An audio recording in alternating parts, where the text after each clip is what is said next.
What's up everybody, Here's Double here, and today I'm giving you my review on Fast X. Spoiler alert though, if you have not seen Fast X though, stop watching this video right now and come back and watch it when you have seen it. You have been warned. So, let's get into the review. A lot of the time when you go to the cinema to see a movie that you know is going to be big, this was exactly that, and it was more than that. I basically saw literally everything, and I mean everything. I was hoping to see in it. It was incredible. All the returning characters coming back, the action, the storyline, it just falls together so well, and I really think they did a brilliant job on it. You've still got your people out there saying, "Oh my god, when is this gonna end? How can they keep going like this? Why are they taking this action so far? This could never happen." I honestly don't care what those people think. Yeah, sure, the action may be a little bit overrated, over the top, and all that, but if you ask me, that's the best part about these films. Because don't forget these things they're fantasies, just kind of like your superhero films or your James Bond or Jack Ryan or Jack Reacher, all these other big fictional character names you can think of. I mean, some of the stuff that they do in those films can actually happen. On the other hand, there is a lot of other stuff that can't happen, of course. But like I say, that's what's meant by fictional and fantasies. It's how they make these films so popular and interesting. That, and of course the big actors that are in it.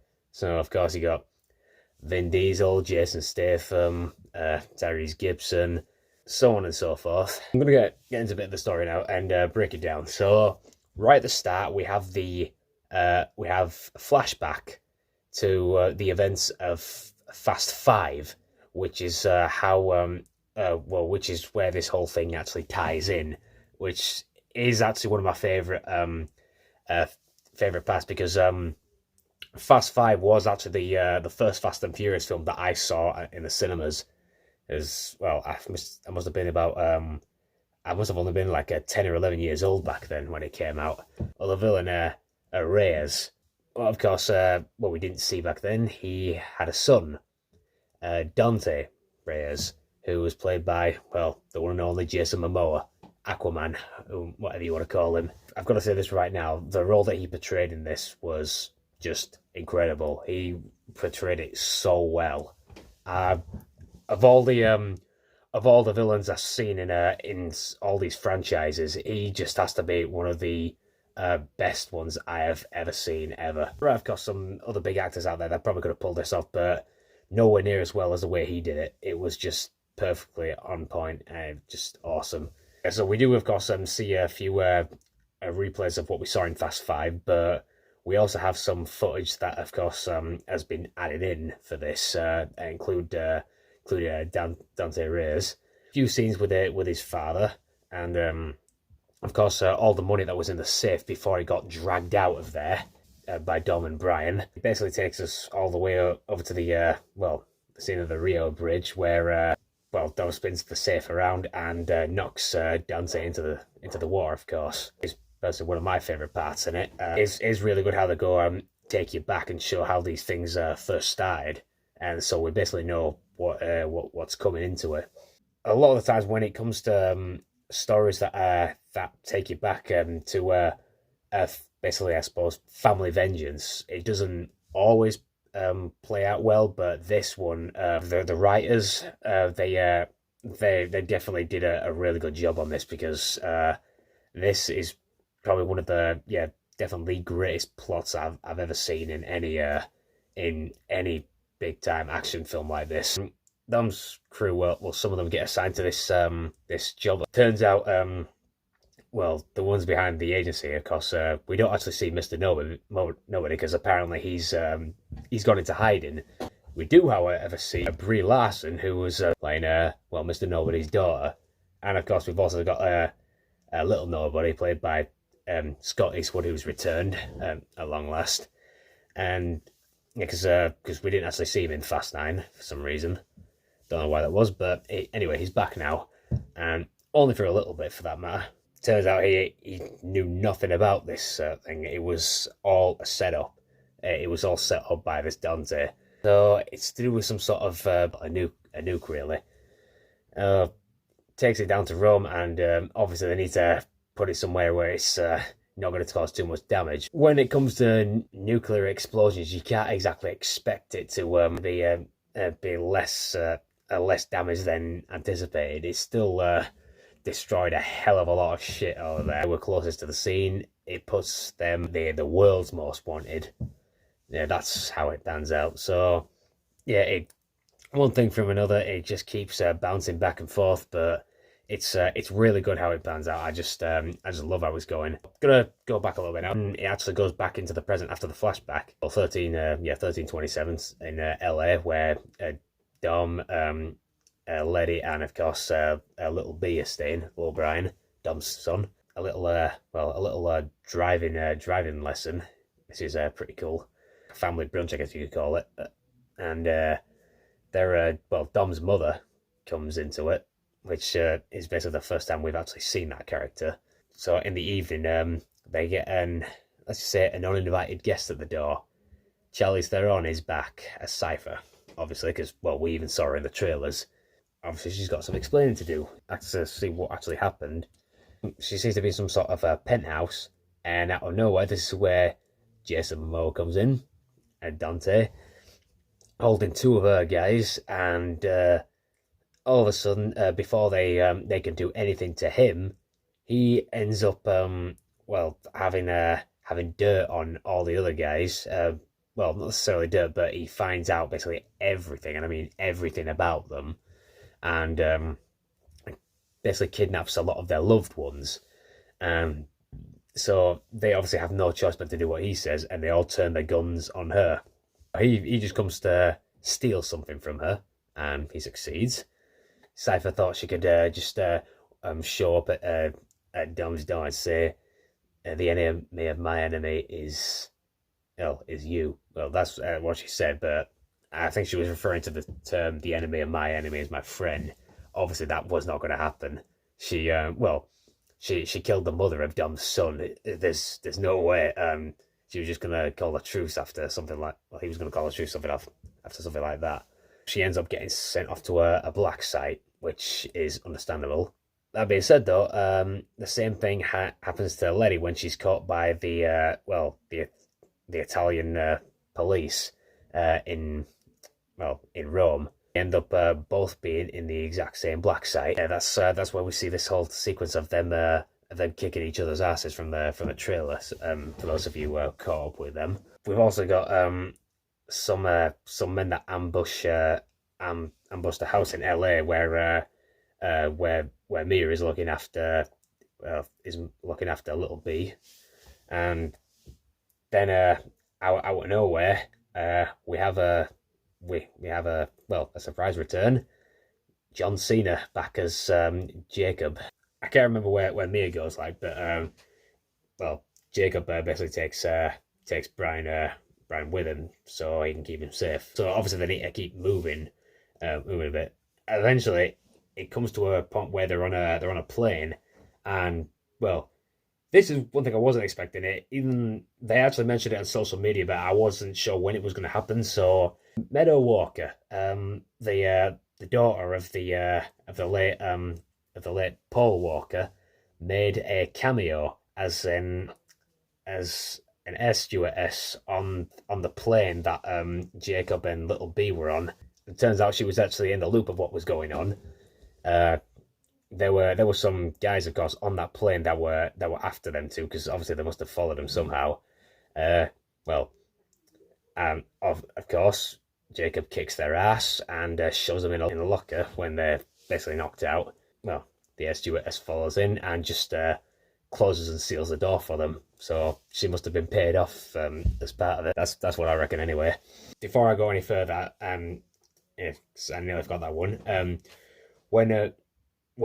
Going back to when they're actually they were actually back at the house when there was a big fight going on. At some point, Jacob, again John Cena, this probably was going to be the perfect opportunity for him anyway. He performed his WWE finisher move on on one of the mercenaries that basically sent him through the floor and down to the ground floor because they were upstairs. He performed the attitude adjustment on that guy and smash, he went through the floor. That was that had to be one of the greatest things I'd ever seen. It was just awesome. Dante gets access, of course, to all their accounts and all the money that they've made throughout over the years, including, of course, the money that I'm assuming they stole from his dad. They've been wiped out. They've cleared out the bank accounts, and he's used every penny of that to pay off some of like the most deadliest assassins, mercenaries, etc., all over the world to come and hunt them, which is exactly what they do. Sneakily, however, Roman, out of nowhere, just opens his jacket at some point and has a load of cash attached to him. Clearly, it shows that he still likes to do things the old-fashioned way. Carry cash around. There's nothing wrong with that. Eventually, Letty and it's actually Cypher who does it. She manages to tamper with the restraints that are holding them down on these two beds, and they free themselves. Just as they're about to climb out of the place, though, Letty sees the perfect opportunity. She basically kicks Cypher's ass. Well, they kick each other's ass at this point. I've really want to be honest at this point. So there is just one part in it that that baffles me because I mean, again, I know a lot of this stuff is make believe and everything, but this was just stupid. So at some point, Cypher got hold of Letty and whacked her head. I mean, full on swinged and whacked her head against what I'm assuming was a bulletproof armored elevator door. After something like that, you'd expect to have a insanely big concussion, and she got up from it like nothing had happened. I mean, if that happened to me, I'd have probably lost all of my probably not all of them, but maybe at least half of my brain cells. I'd have amnesia for starters, and I'd probably just be dead, like instantly dead. Yeah, screw amnesia, I'd be dead, literally, from a whack like that. But like I said, again, it is clearly make believe. The fantasies, and I don't care because these with the action, over the top, overrated, whatever they call it, I don't care what anyone says about that. That's the best thing about these films. It's why they're so popular, and it's why I'm still watching them because they're just awesome. Eventually, this new guy that's taken over the agency that was, of course, that Mr. Nobody started, played by Alan Richardson, aka Jack Reacher.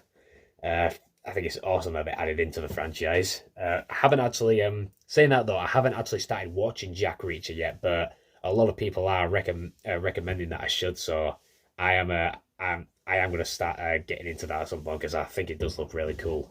Any of you, feel free to comment down below and if you'd recommend me watching that too, because I have heard that it is really good. I know, of course, there's the two films with Tom Cruise. I've only seen the first one. I haven't seen the second one. Never go back. I wasn't too sure about it, if I was honest.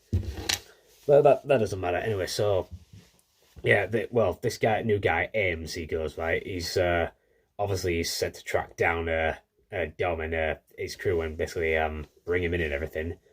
But we do actually get a pretty cool look back here. So while he's in he's at the headquarters, and Mr. Nobody's daughter comes in. I can't entirely remember what her name was. I know it was mentioned in it, but now I guess it's just it's just gone from my head. Anyway, they start looking looking back of how it all started, and when I say looking back, it literally goes all the way back to the first film, and they just stroll on. So they were to 2001, which is of course when the very first Fast and Furious came out. All the most important parts. Then of course they moved on to a other part regarding Los Bandoleros fuel heist, where they stole all those individual tankers from that long trailer of tankers in number 4. And I think they do eventually mention well, yeah, they basically show all of them. Well, Fast Five, Fast Six, Fast Seven, and continuously. They even, yeah, of course, they even show the like and hype sort of driving out in between three buildings, which was, yeah, definitely ridiculous, but still awesome at the same time. Yeah, Brie Larson, she eventually finds Dom, and he asks her if he can somehow try and get Letty out, and she basically well, she basically has something to do with Letty get into where Cypher ends. So yeah, of course they both find their way out of there eventually. At some point, they do actually manage to capture Dom. This guy Ames, and well, because they're in Rio. They come back, and we even come across some more family ties. Like if you remember back in Fast Five, him and Brian actually go to a big car meet, and to get them, well, see if they can get some cars that can get into the police station, of how to get the money out of there. Yeah, so Dom goes back there, and we see one or two familiar faces again. And what do you know? Of course, this Dante race shows up, where they basically have their first proper encounter, and yeah, they have a race. So four cars, and but Dante is basically toying with Dom at the same time. He's trying giving him a choice to who to save and who to die, because the other two cars, well, one of them is the guy who we actually saw back in Fast Five, who owned the blue Porsche. Well, obviously in this one he still has a Porsche, but only it's bright green this time. Anyway, there's a bomb both under his car and this other lass who we'll later learn is actually Elena's sister. Yeah, so more family ties keep drawing in, and as the amount that keep coming in, I suppose in a way it could be classed as a bit ridiculous, but it's still really good at the same time. And so he chooses to save her because one he could probably get some decent information from her, which is exactly what he does. He saves her, and they end up. Turns out she's living in Elena's old place back in Rio. So finds the files that he's after, and but eventually she does. Dante finds out where she lives, and he kidnaps her. This guy Ames eventually catches him, and he's on a so Dom is basically in an armored truck, and he's being transported along the Rio Bridge where it happened in Fast Five, and next thing you know, boom, a rocket comes out of the sky and takes them out. They have a bit of a crash. Well, they do crash, of course, and yeah, it was all planned by Dante because he wanted to take you back to the area where it all happened and give him that decision again. He hires a guy with a sniper to choose who to shoot. So loads of people come back and forth. First Ames changes sides. Then we got Brie Larson that comes in.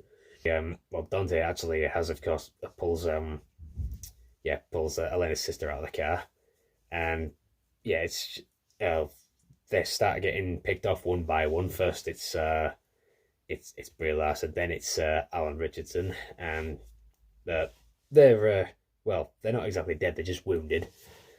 Uh, Don was able to save Elena's sister in time, and then starts using a car door, almost like Captain America's shield, which is just insane. Eventually, Dom has to go where Jacob and Little B are because he knows by now that their location will have been compromised.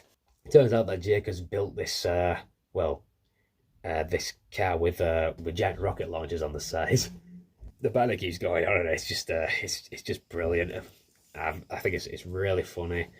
Ames agrees to help Dom, of course, with save his son. and he takes his charger on board across the transport plane. He's got it in the back. Well, Jacob and Little B are on the move, of course, in that car. Um, before we actually go any further in that scene, I might as well just get to the part with Han, Rome, and Tej and Ramsey. Of course, they go to see Deckard Shaw. As soon as he shows up, Deckard instantly thinks that Han's there for revenge. He isn't, because as we saw in Fast Nine, the whole thing behind Han's death was actually planned by Mr. Nobody. They end up getting into a bit of a fight. They stop themselves, of course, because then the police show up. Their location has been compromised. Another part that I thought was just ridiculously stupid and funny at the same time. Back in Fast Nine, in the post credit scene, Jason Statham, he was beating up punch bag, which inside it wasn't foam. There was a guy in it, and a pretty weird looking and messed up guy. But I suppose it would have been if he was battered to crap by Deckard Shaw. They eventually explain the situation and everything, and they as soon as Jason Statham sees that they're targeting his family, he comes aboard. I guess basically the only scene we actually see with him is he's obviously going to return in Fast X Part 2, and for we know, if it is in fact a trilogy, Fast X Part 3, which I'm assuming will definitely be the last film if that is the case. Now we come into the final part of the film. The car chase along the highway with all the bridges, and of course at the end with the dam. Well, Dante is on his he's on his way in his own car. He's sent a lot of mercenaries along with him to take out Jacob and Little B. But obviously with all them rockets that he's got in that car, he's he's basically unstoppable. Saying that though, at some point, one of the rounds actually gets stuck, and he needs to fix it somehow. So what does Little B do? He gets out on the roof and knocks it into place. Well, before that, of course, we see what we saw in the trailer, where Dom reverses back out of the plane and lands on the bonnet of two other cars and takes them out, and joins in alongside Jacob and Little B. But literally after Jacob, Little B's fixed around in the rocket launcher, Dante drives up alongside him and pulls him in the car. So Dante has his son now, and which is a little shocking, because we just imagine what's going to happen to him. Lucky enough though, Don was able to pull some strategy to get him back. Something that we actually did see in Fast 7 at some point, where there was a situation where Ramsey was always switching cars. Yeah, they basically did that again. Unfortunately for Dom, he ends up being on the wrong side of the road, and there's a bunch of cars that are being piloted automatically, and that have got a lot of machine guns on. So Jacob realizes that they're basically screwed unless he does something.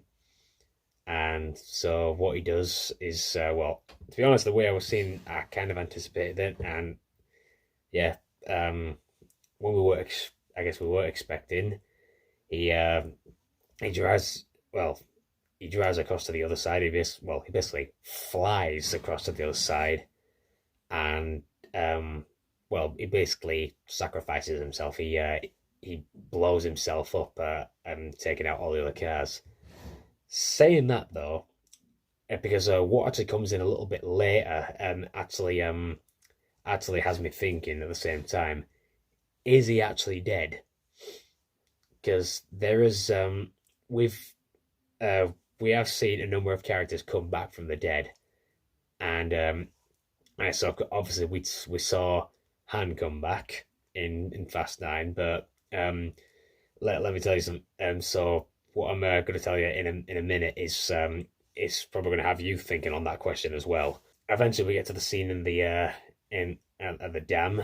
Dom is trapped between two tankers, and how they were able to pull this off, I don't know, because the fire was literally at them when it happened. he drove off the dam, but because well, we saw that in the trailer. However, we see that cargo plane coming in again, and it's got Roman, Tej, etc. on board. Unexpectedly, Agent Ames, he turns against Dom. Turns out he was working for Dante the whole time. We see yet another flashback into the events of Fast Five. Turns out, this guy Ames was in on the operation, because we see the scene where the vault is dragged out, and then of course Dante's standing there, but then Ames actually walks in and he just says, "Well, this is an excellent start to our cooperation." So yeah, it basically all ties in from there. He's saying like how he took everything from him and everything, but then Dom of course goes, "You made one mistake. You never took my car." The daggers start closing in. They're about to crash and blow him up, but he drives off the dam and starts driving down it with all this fire cartwheeling behind him and directly towards him. You can see his back tires are basically catching fire, but don't matter because he drives into the water, waste all the fire's gone, and then he swims out. That being said, though, obviously because it was only part one, it was bound to end on a cliffhanger, which it did. So there was a load of mines rigged to that dam, and Dante, of course, blew it up to bits. Dom and Little B, they got to surface, and it all started coming down. As it started coming towards them, the scene cut there, and then it went over back to Antarctica, where obviously Letty and Cypher are. And this is, well, to be quite honest, in a way, I actually kind of expected that this was going to happen at some point. In a way, well, obviously I had no words at first, but I was a little surprised, of course, and but unsurprised at the same time. They get to a certain point, and this submarine breaks through the ice. Yeah, so, and then you see the hatch open, and this is why I mentioned the whole thing about John Cena just earlier. Do you want to know who it is who walks out of that hatch, or who peeks out of it? It's first we don't see who it is, because she's they're zooming in on it, and she's holding binoculars, and when you know it, it's Gal Gadot. Giselle, she's back, and I just had a feeling that she would have been back anyway. Because if Han was able to have his death faked in a car crash where we clearly saw him get blown up in it, I'm pretty sure Giselle can come back from falling off a plane and landing on an airstrip. So what is she going to have? Is she going to have some sort of built-in cyber spine? That's what I'm assuming she must have. That's basically where the film ends. So yeah, it ended on a bit of a big cliffhanger, but that's the way it went. Now, and of course, one thing that I don't think anybody, and I mean anybody, must have been expecting anyway, given the history of their feud, and given what he said after it all went down. So we saw this. There was a post-credit scene, and when you know it, so it shows a bunch of some sort of SWAT team infiltrating this place, but one of them breaks off to this room, and there's all these screens on the wall, a phone ringing. The one guy picks it up, and then it starts showing yet another flashback back to Fast Five yet again. So, and to be quite honest, if there was hope of him coming back to the franchise, which I'm almost certain there is now, I knew it was going to have something to do with this if they were going to tie the story in with Fast Five, because I do of course remember seeing this several times over. Every time I've watched Fast Five, so the phone call starts with "How you doing, Sheriff?" And yeah, obviously it's Dante who's speaking. He's yeah, he's like well, you took the most important thing from me. Dom drove the car, but you pulled the trigger. So, I mean, I could kind of tell who it was anyway. Well, one because something was kind of leaked on social media about it, but the other reason was because well, I could just tell that even wearing a mask and a bulletproof helmet, it was just clearly obvious that it was him. Uh, Eventually, he rips the mask off, and it's The Rock. Dwayne Johnson is back as Luke Hobbs. So, and yeah, he says, I'm coming for everything you've got, lawman." And so he just speaks into the phone saying, "Well, I'm not that hard to find, you some bitch." And I suppose this was just a way to, well, basically short the character's strength. I mean, I'm assuming he must have actually really done this as well, for real. Um, he he basically crushes the phone in his hand, and yeah, it cuts there, and that is yeah, that is the end. So uh, yeah, so that is of course the story, how it goes and everything. Like I say, I thought everything about this film was absolutely brilliant. It was well scripted. It was well written. Uh, on all the actors were on point, perfect, and I just thought it was awesome with everything they added in at the same time. I loved it, literally all of it. Yeah. So one character, well, two characters I was going to say that didn't actually appear in this one, who of course did actually appear in Fast Nine though, which were Sean Boswell and Twinkie from Tokyo Drift. Because well, I don't know why they were absent in this film. Maybe they're going to be involved in part two and potentially part three if that is actually going to be a thing.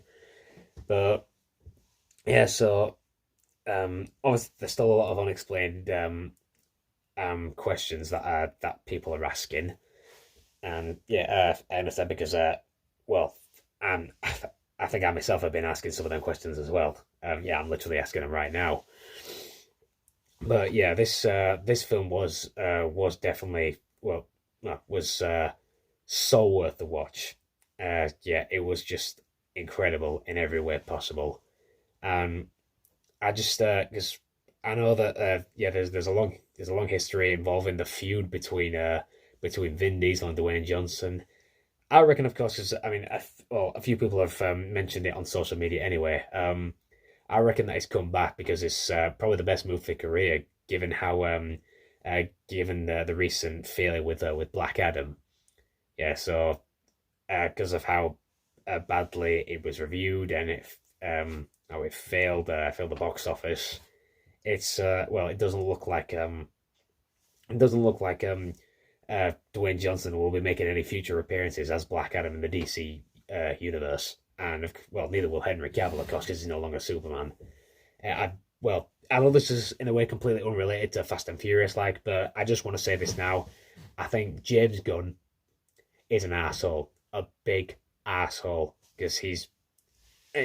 I mean, yes, in some ways, well, the DC EU was going downhill in its own way anyway with the poor production of some of the films.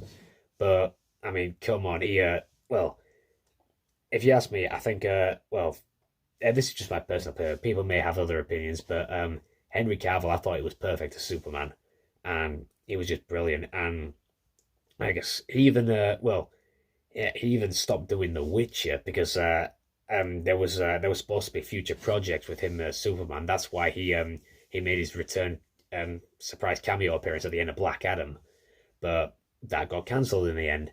So, I mean, he's not returning to The Witcher anyway. He has signed on to something else. I don't know what that is.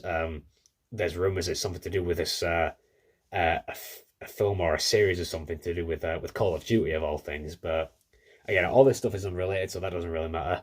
So yeah, for me, the well, obviously probably comes to no surprise. 10 out of 10, 5 stars for me on Fast X Part 1. I thought it was absolutely brilliant in every way, and I would highly recommend it to all the Fast and Furious fans out there. You will not want to miss this film. It is so worth the watch, and you don't want to watch it on a crappy digital screen. You don't want to watch it on your phone. You don't want to watch. Ideally, you don't really want to watch it on a home screen. The best place to watch it is on the big screen, because kind of like just the way with with Top Gun Maverick when that came out, that was absolutely brilliant. That film, the best film of 2022. There's most likely going to be a better film that comes out this year. I don't know what that'll be, but it will come at some point. I mean, we've got of course the Flash coming out later in June. I don't entirely know how that film's gonna come out, but I'm actually gonna give that one a shot because it does actually look really decent. But yeah, once again, Fast and Furious 10, Fast X, absolutely loved it. Would highly recommend it. Go see it if you are considering it. You will not regret it. It is awesome. Until then, guys, that is that wraps up this review, and so I'll see you guys all in the next video. And so please comment down below if you have anything you'd like to ask me regarding this review. Hit that like and subscribe button if you want to see more content like this. This was actually my my first movie review that I've done. I wasn't actually sure about it first because I wasn't sure I was equipped to do stuff like this on the channel. But to be honest, loads of people do it without really planning ahead, and this was basically just this was basically just my personal opinion on how I found the film and everything. Everyone's going to have different ways of reviewing it, and this was basically my way of doing it. But yeah, so that's basically it, guys. So I will see you all in the next video. Peace out, and till next time.